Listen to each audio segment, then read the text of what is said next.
He delivered a Christmas present to a 7-year-old girl. 19 minutes later, he came back. The verdict was only the beginning. What happened next would haunt everyone involved. No one was prepared for the truth.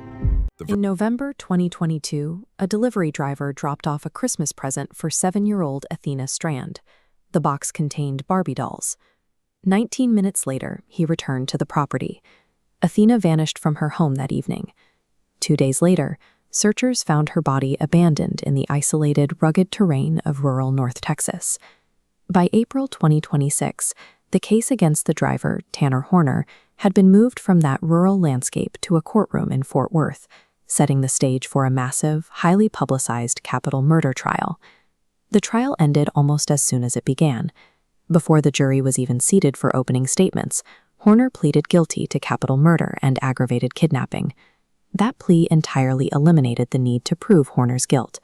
The proceedings bypassed the trial phase and moved straight to sentencing, leaving the jury with a single binary choice: give Horner life in prison without parole or sentence him to death.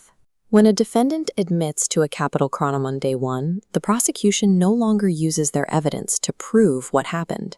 Instead, they use it to convince a jury to administer the state's absolute maximum punishment. To save his life, Horner's defense team relied on mitigating factors, evidence showing a defendant's character or background that might reduce their moral culpability and persuade a jury to choose a life sentence instead. This diagram outlines the defense's 3 points of medical history: an autism diagnosis, documentation of prenatal alcohol exposure, and childhood exposure to significant levels of lead. The defense argued that these 3 factors compounded over Horner's life, severely impairing his decision-making capabilities in the moment. They were not trying to excuse the murder. They were attempting to medically categorize Horner as someone whose brain development made the death penalty an inappropriate punishment. The prosecution responded to the defense's medical focus by systematically laying out the chronological certainty of the investigation. They presented the digital tracking data from FedEx route logs, which instantly and perfectly pinpointed Horner at the Strand property at the exact time Athena disappeared. They followed that with physical proof, detailing how investigators recovered DNA evidence that irreversibly tied Horner directly to the crime. Seminally, they introduced audio recorded from inside Horner's own work vehicle. Prosecutors argued that the recording captured the calculated nature of the crime as it unfolded. Wise County District Attorney James Stanton used this chilling reality to take an aggressive, unyielding stance in court. He told jurors that Horner stood as proof of why parents hold their children closer, arguing that individuals capable of such actions must face the maximum penalty. The prosecution successfully weaponized the forensic data, framing Horner as a calculated predator and rendering his medical history legally insufficient to spare his life. After 19 days of testimony, the Tarrant County jury deliberated for roughly 2.5 hours before returning a unanimous decision. Judge George Gallagher formally pronounced the sentence: Tanner Horner would receive the death penalty.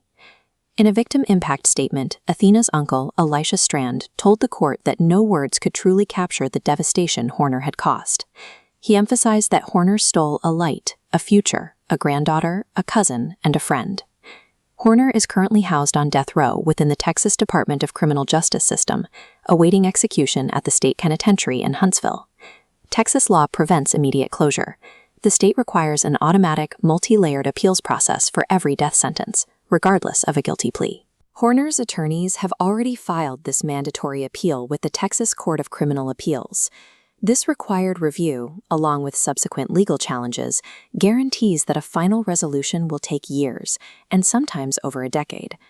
DNA evidence, digital route logs, and a confession led to a day one guilty plea and a death sentence. But the mandatory legal reviews built into the Texas justice system mean the final resolution for Athena's family remains years away.